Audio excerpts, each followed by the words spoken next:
Assalamualaikum warahmatullahi wabarakatuh. Saya dari kelas Pendidikan Fisika Genap 2019.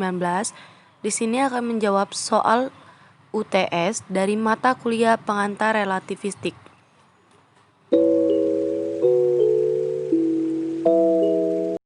Menurut teori relativitas khusus, transformasi Galileo merupakan perubahan pengukuran besaran fisis dari satu kerangka acuan ke kerangka acuan lainnya. Adapun tujuannya dilakukan transformasi ini yaitu untuk menentukan hukum fisika yang sama untuk seluruh kerangka acuan. Di sini telah dibuat kerangka acuan yang pertama yaitu S, dan kerangka acuan yang kedua yaitu S aksen. Pada kerangka acuan S memiliki kecepatan yaitu yang konstan atau sama dengan 0, dan pada kerangka acuan S aksen memiliki kecepatan tidak sama dengan 0.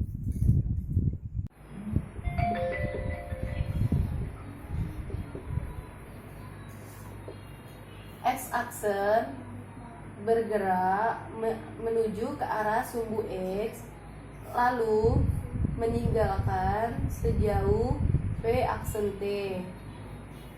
Untuk sumbu X bergerak menuju sumbu T dan menghasilkan persamaan X sama dengan V aksen T.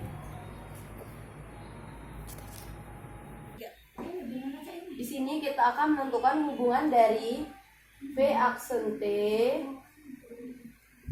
X, dan juga X aksen. Dimana untuk menentukan hubungan ini kita itu membuat suatu kejadian di mana pada titik P.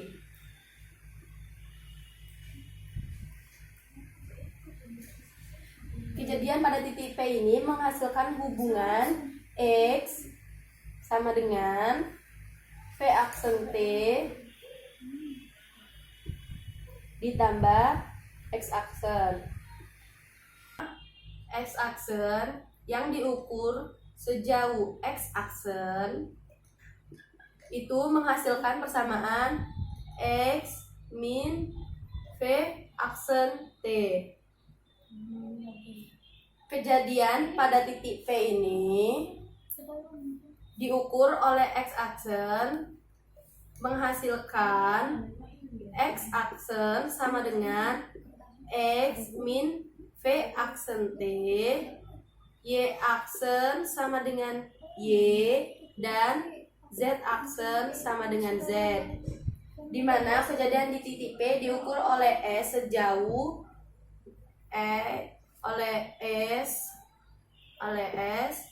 sejauh X, Y, dan Z, yang mana pada waktu S aksen menuju S itu sama atau konstan.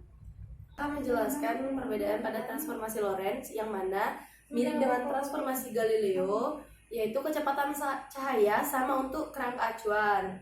Di mana ide transformasi Lorentz sama dengan transformasi Galileo, hanya saja perbedaan yang utama bahwa waktu yang ada pada kerangka acuan ini diam atau sama dengan kerangka acuan yang bergerak. Pada kerangka acuan ini dapat kita lihat bahwa S dan X aksen ini saling berhimpit.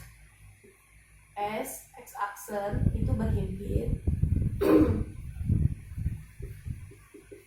Di mana waktu yang didapatkan yaitu T sama dengan T aksennya, yang mana dapat kita katakan bahwa waktu ini adalah konstan.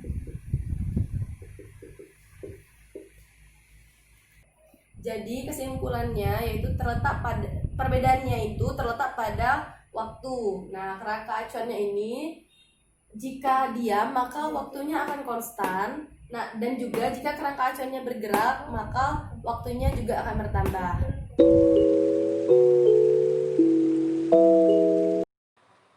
Untuk pembuktian konsekuensi rumus dari transformasi Lorentz, yaitu dicontohkan seperti panjang tongkat pada kerangka X aksen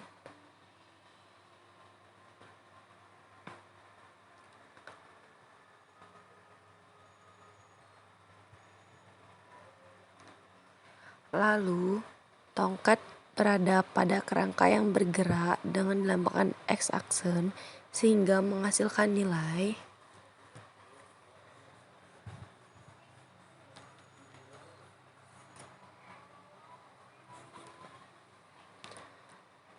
adapun yang disebut sebagai panjang Fourier C atau panjang sebenarnya, maka akan menghasilkan persamaan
dari persamaan tersebut, maka didapatkanlah hasil L0 sama dengan L per akar 1 min V kuadrat per C kuadrat.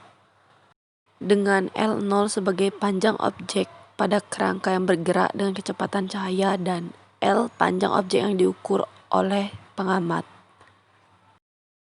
Untuk konsekuensi yang kedua pada transformasi Lorentz, yaitu dicontohkan seperti seorang yang diam pada kerangka acuan yang diam dan seorang yang diam pada kerangka acuan yang bergerak dapat menyaksikan peristiwa yang sama dalam durasi waktu yang sama. Ini dinamakan dengan dilatasi waktu. Peristiwa yang sama namun memiliki durasi yang berbeda oleh pengamat yang berbeda telah diramalkan oleh Albert Einstein sebagai dilatasi waktu.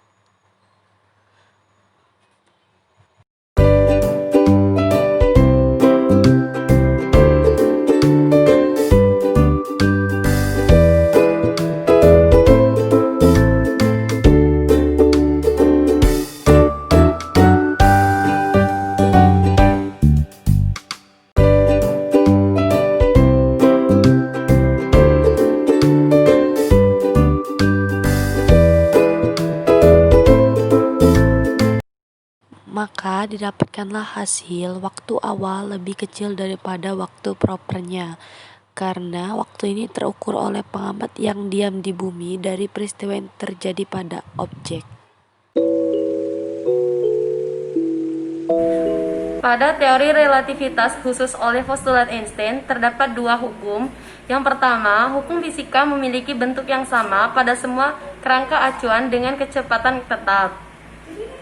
Contohnya yaitu seperti pada saat kita berdiri pada peron kereta dan teman kita berada di dalam kereta dengan kecepatan 60 km per jam. Menurut kita yang berada pada peron kereta, teman kita itu bergerak dengan kecepatan 60 km per jam. Namun, menurut teman kita yang diam di dalam kereta, kita yang terlihat bergerak dengan kecepatan 60 km per jam. Dari contoh ini, cahaya diketahui merambat melalui ruang hampa dengan kecepatan konstan dan bernilai serta kelajuan cahaya tidak bergantung pada kelajuan sumber cahaya maupun kelajuan pengamatnya.